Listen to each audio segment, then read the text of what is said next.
Welcome to the Monday Motivation Spotlight. I'm Lesley Kaplan, bringing you this every single week together with our co-host ACI. For those of you that are new to the Monday Motivation Spotlight, what is it all about? We meet weekly via Zoom, where every week I bring you a guest, an inspiring guest, and we hear all about what the guest does, who they are, usually someone that's either in business, an organization, or someone that's making a name for themselves. Yes, they live in Israel. It's local because this program was started at the start of the war in order to give exposure to Israeli businesses and people, and at the same time to motivate us. So today I have a fabulous guest with us who is not a stranger to most of you. Hi, Tamar. Hi. She is an energy ball, a dynamo in small packages. Yes, dynamite does come in small packages. So who is Tamar Ben-Tzvi? Many of you, as I say, may already be familiar with her. And Tamar, I'm delighted to have you here with us in the studio. So Tamar has a famous Instagram page called Tales of Tamar, where she started in 2020, and to date, we're now at the end of 2024. She has over 10,000 followers. Most of her stories get at least 3,000 likes or views, and she connects with nonprofits and with people to make the world a better place, fundraising and to get people's name out there. She also created her own media company called Tales of, which is interesting. I was thinking, is it Tales of Tamar? And then I realized, no, it's Tales of. So Tamar, welcome. Tell us all about what you do. You're a dynamo. Feel free to act like you do in your podcast too. This is very informal. Share with us your Aliyah story, what brought you to Israel, how long you've been here, what got you to start the podcast, how you get your ideas of what to do, and anything pro-Israel, fun, inspiring that you'd like to share with us. Shoot, the floor is yours. Amazing. So I'll start by saying that, the biggest things come in smallest packages. I'm 5 feet. So it's a very, very fun fact because most people don't know that, even when they meet me, that I'm so short. So I figured that would be a fun fact to share in the beginning, that I'm only 5 feet. I have been wanting to make Aliyah since I'm 5 years old. It has always been something that I am super passionate about. You can ask anybody that knows me, they know that Aliyah is my second name. I never really had a question about that. That was always at the forefront of my brain. That was always like what I wanted to do. So much so that when I made Aliyah, my grandmother, when my brother made Aliyah and my sister made Aliyah, my grandmother gave them a lot of flack. I didn't get any flack when I made Aliyah. It was awesome. She'd be like, "Go live your dream tomorrow." I'm like, "Okay, great, thanks, Grandma." But that wasn't always the plan that, my siblings were going to make Aliyah. And my parents ended up making Aliyah too, 4.5 years after we moved here. But I came single. At the time, I wasn't even like so close to my brother and my sister that lived in Israel. They had already made Aliyah in 2009, and this was in 2015. So they had lived, in Israel 6 years. They moved to Israel 6 years before me. So we kept in touch, but it's hard with the, time, the time difference and all of that. And so I ended up making Aliyah by myself, single. Fun fact about how I made Aliyah was it's a very telling story for my personality. My sister got engaged in March of 2015. And I had no idea I was graduating college. And I had no idea what I was going to do after college. No idea at all.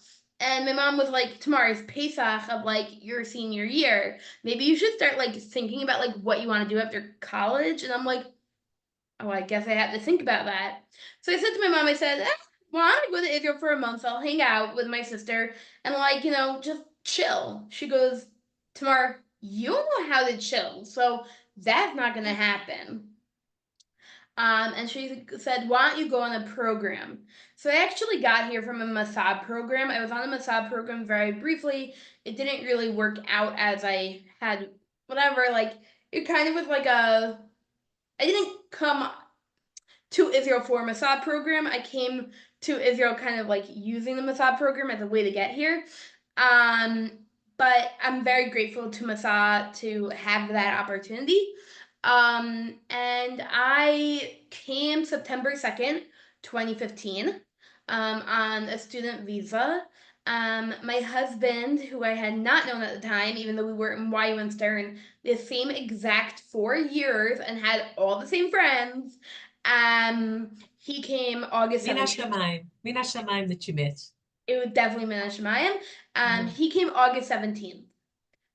So he came literally 2 weeks before me. We were set up. And today we've been married 9 years. I mean, 8 years. We've been together for 9 years. We've been married for 8 years. We got married 1 year later. My Shabbat Kala was actually my Aliyah anniversary. And yeah, it's been a whirlwind since. One of the reasons why I created my Instagram page was because okay, so let me go back a little bit.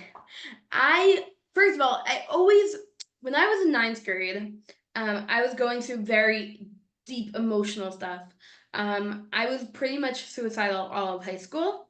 And I didn't know what to do, but I said to myself, I said, okay, one day, you're going to live through this so that one day you can help somebody else. And I think that that's always been my goal in life, to help other people through what I go through. And we it was I had started a job in marketing. Then I had switched to another job in marketing, and unfortunately, that job in marketing died. The department just died, and it didn't end up being a job, and you know how those things work. So this was it ended in December 2019. And I decided, I'm like, you know what? I was getting some extra money because they were still paying me, but it was even though my job was dead, so I was like, oh, I can use this money to do something cool. And so I decided, I'm like, you know what? I always wanted to be a home organizer. Let me go for it. So I became a home organizer, but that started in December 2019. Which led me to issues in March 2020 when COVID started, and COVID attacked my business and was like, you're not going to have this business anymore. That's not going to happen. So I was like, okay, what do I do? In addition to that, we were also, we started trying to have kids October 2018. But we were put on pause for many different reasons. And so we were finally, the week that Corona began, we were about to start the first round of medication to try to get pregnant. And we actually had brought on my period to try to get pregnant. And then it basically everything shut down, and they're like, okay, just get a fake period, and that was that. It was horrible. So I didn't have my business. I didn't have my, I didn't have my job. I didn't have my treatment. I was going crazy. I'm an extrovert to the extreme, and my husband, he was filled with anxiety. It was a horrible time. I mean, I remember Corona starting and being like, I cannot live like this. And so a few months into Corona in July 2020, it took me until then, but really July 2nd, 2020, I was making dinner one night, and I'm like, okay, I'm gonna start my page. And literally, I came up with the idea. I said, I'm gonna start my page, and I'm just gonna go for it. And it kind of was this idea of I don't know where things are gonna go, and I don't know how this is going to work. But okay, why not? So I started my page, and I just, it just became my happy place. I really like love, what I'm doing on my page. I almost have I'm 20 followers away from 11,000. Today we're launching a really big giveaway. So I have a bi-yearly giveaway. I think that's how you would say it, like a bi-yearly giveaway. So it's before Sukkot and before Pesach. And it's like a really exciting, thing because, people that my page has kind of become the most, like, people tell me they're like, you're the most authentic page on Instagram because I don't have a fake bone in my body. Nothing I say, nothing I do will ever be fake. I can't fake it away. Like, I can't fake anything for my life. So, I basically was like, okay, I'm gonna, so I created this giveaway that is, just helps people, helps businesses get out there, helps, people feel good about their hog, especially when they're feeling so not good about like anything that, they have something to like look forward to. But I think my whole page is like that, right? Like, I always hate when people say, oh, it's a fertility page. And I tell people, I'm like, it's not a fertility page. Like, yes, I talk about my fertility journey because that's what we're doing right now. But like, I was born with congenital hypothyroidism, got diabetes when I was 12. My dad passed away when I was 8. Like, I made Aliyah by myself, Like, there's so many different challenges that have come into my life. My mom got remarried when I was 12, and I had got 3 new siblings, and like, my whole life kind of was just like one thing after another, and like, it's not about infertility. It's a page about hope, and that's my goal. That I want to give Hope and being hope. authentic and showing who you are, and that we can and should be authentic, and that's what people love about it. And just whatever Thank comes to your mind on that day. Yeah, I mean, I think it's definitely that, and I also think it's like a lot of like positive vibes, like me and my husband, Giddy, who everyone loves. I mean, I think that my page, I'm always like, do people like me more or Giddy more, But Giddy is, he's definitely the best sidekick that I could ask for. He, we just like embrace life and like kind of like not make fun of the struggles, but like just kind of realize like, okay, like life is a struggle sometimes. And like, my sister went to me recently. My sister's a therapist. My sister in America. There's 2 left in America. They should make Aliyah soon. But anyway, so I have a sister in America, and she said to me, she goes, sometimes just functioning is really challenging. And I'm like, yeah, functioning sometimes is the most challenging thing in the world. Like, but if you can function and still dance, that's like a really awesome thing. So like, a lot of my page is just like busting a move and like having fun and like realizing, yeah, okay, we just, had our 11th transfer fail, and we've had 7 transfer fails and 4 miscarriages, and we don't know what's gonna happen. We've gone to every doctor that lives, across Israel, from um like up north to in by like really Yes, far up Haifa, north. What? Haifa. No, not Haifa. By Gan Hashlosha. Afula. We've gone Mhm. all the way from Afula to, Yerushalayim and everywhere in between, Modi'in, Netanya. Like I always say, we've gone to all these different doctors. We've gone to all these different specialists, private, non-private, not private. But at the end of the day, as long as you're doing it with a smile on, as long as you're doing it and can dance through it, like I think that is the challenge to life, and like you have to rise to that challenge because you only got one life to live, and like why waste it? Absolutely. And you're inspiring so many people along the way and being a role model to so many, because you're definitely not the only one that's going through this challenge. And it's a very heavy issue. And just to make light of it, at some stage you have to start making light of it. If not, it's going to pull you down. So you're doing it in an amazing, amazing way and inspiring so many other people. Thank you. Yeah, I mean, and I think that's why, my podcast, as I was talking, you were asking about the podcast. I think that That's one of those things of I purposely didn't want it to be. I didn't want the podcast to be about fertility, right? Like it wasn't a fertility podcast. It was about any issue in life that got not that you've kind of like chosen more or less, but like that God has put you in this situation. God has given you this struggle. What are you going to do about it? How are you going to make the best of your life given, the cards that were dealt by God? And so, we've had people on the podcast, yeah, that, surrogacy, I we've done surrogacy, miscarriage, stillbirth, all of those that have to do with fertility, but we've also done a lot of stories in terms of you know, becoming religious and going near death experiences, and becoming Jewish, like you name it, like we've done it, like a lot of those illness and death and, just a lot of those.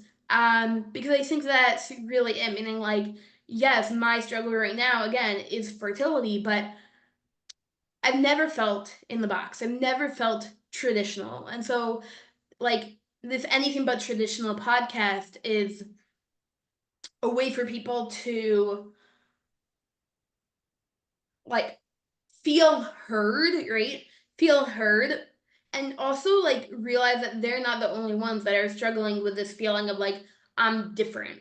I'm not in the box. I think that this box that people say, oh, the box doesn't exist. Okay, but the box does exist. And how do we fight that box? Is I think by showing that there's so many different types of people.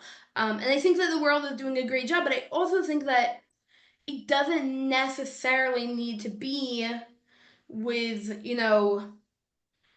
I'm trying to say this in a non-political way, but I think it doesn't necessarily need to be with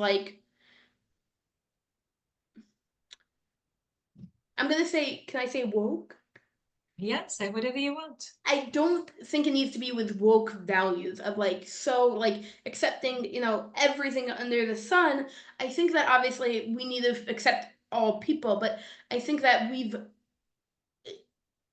you know, there's a way to stay in the Orthodox world and the Orthodox mindset, which is what the podcast is really about. It's about, I try to interview only Orthodox Jews because I think that that's where the box gets very narrow. I grew up conservative until I was in seventh grade, and I went to a conservative school and I went to a conservative camp, and one of the things that really bothered me about the Orthodox world was that it was too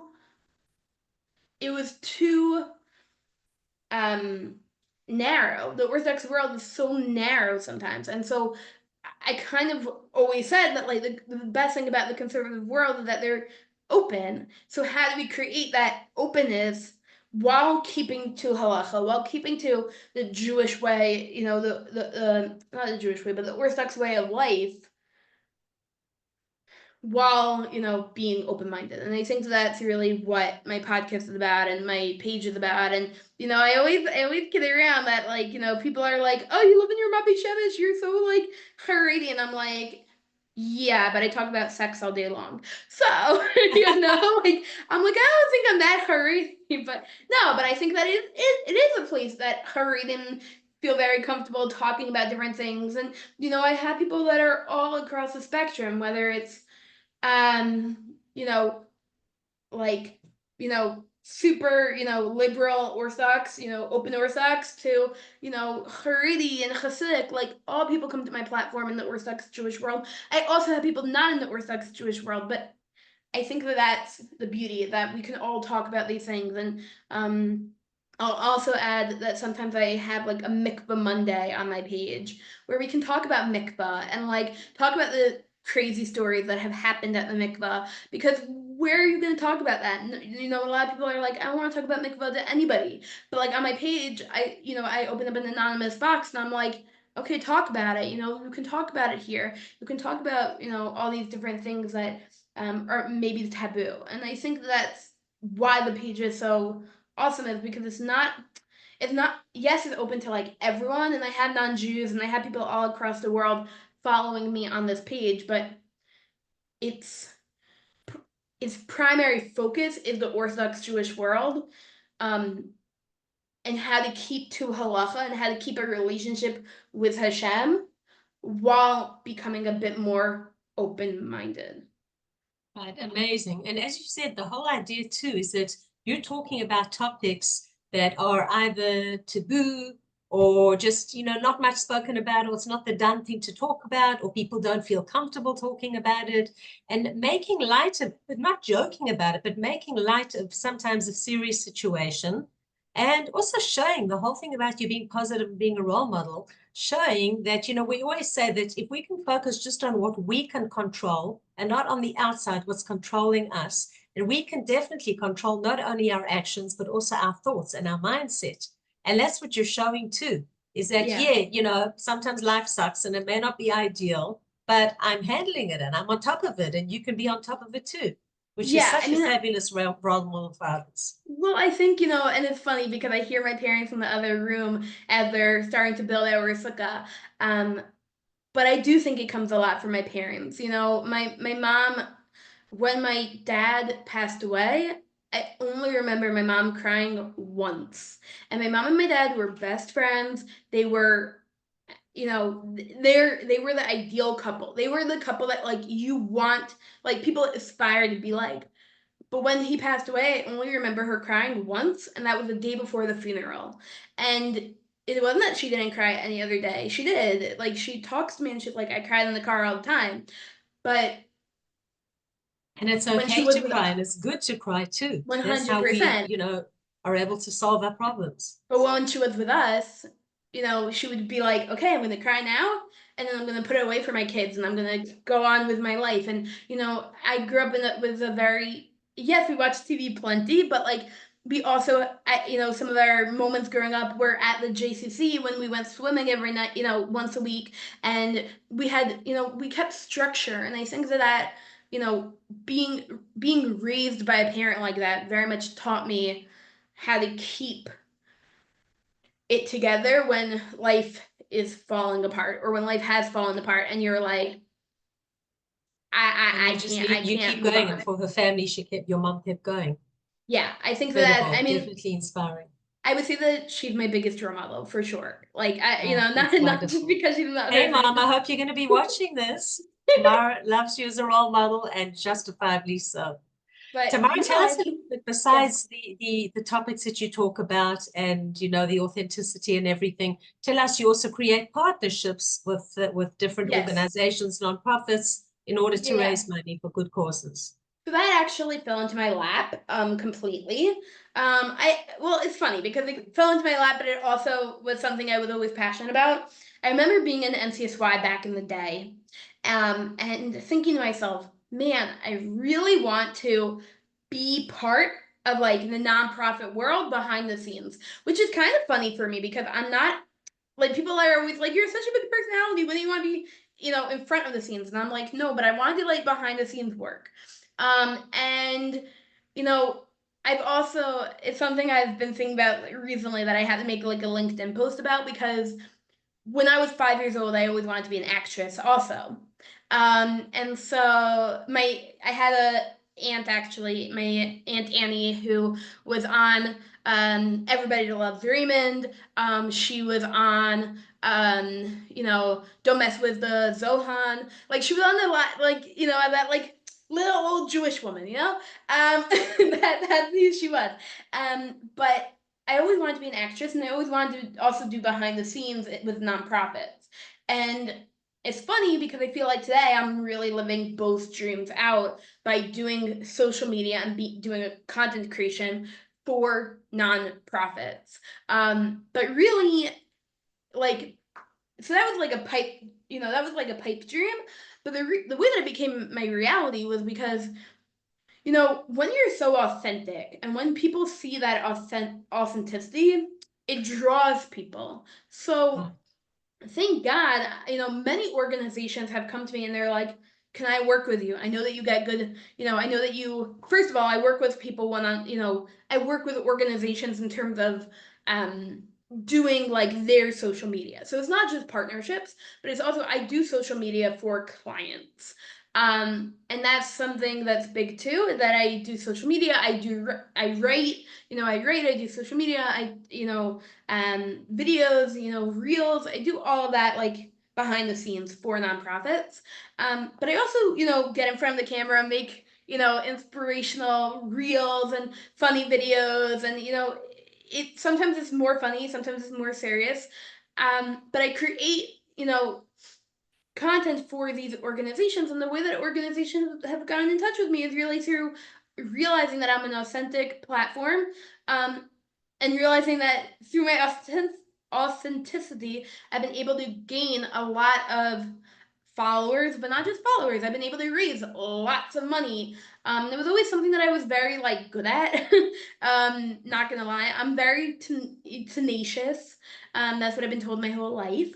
And I'm not just tenacious, but I'm a very strong writer, and I pull at the heartstrings. And so, when I And was that's what younger, works. That's what it's getting gaining you all these followers. yeah, thank you. Yeah.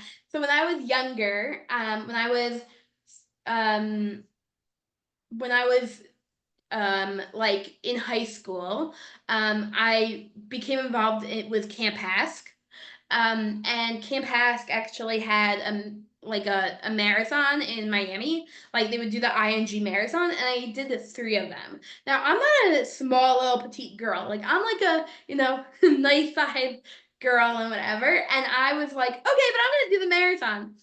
The first year I did the marathon, I raised close to $10,000, Wow, because I incredible. just told my story, told people why I wanted to do it. I also think everything is really, in memory of my father, really, like, and I genuinely mean that, meaning like my dad was an inspiration as well, and he lost his life at the age of 37 years old, to stomach cancer. And everything, I was only 8 years old, I barely knew him, but to this day, like everything that I do is because of him and everything that I think about. So like this year, I partnered with Just One Chesed, and I actually did it because there was a Chayal that was killed, Lior Sivan, who was my he was my dad's roommates from college son-in-law. So not that far, but it like sounds far when you say that, but it's pretty close. And so like we had done a bunch of Shabbases at my, this his roommate's house and stuff like that. And I went to a Shiva call. I came back from the Shiva call. I'm like, I have to do something for these Chayalim. And I partnered with, Just One Chesed, and we raised 115,000 shekels, to get tactical goggles for the IDF.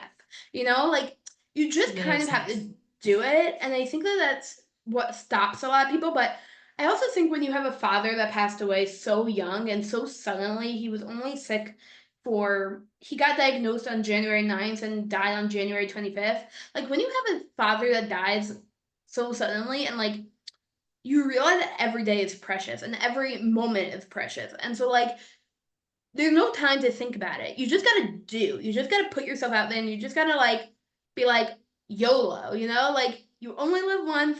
This is how you're gonna do it, And I Um, can totally identify with that because my mother also passed away young, not as young as 37. But that's also been the push and the pull for me to achieve yes, a lot of my dreams because of it. So I can totally, totally get that.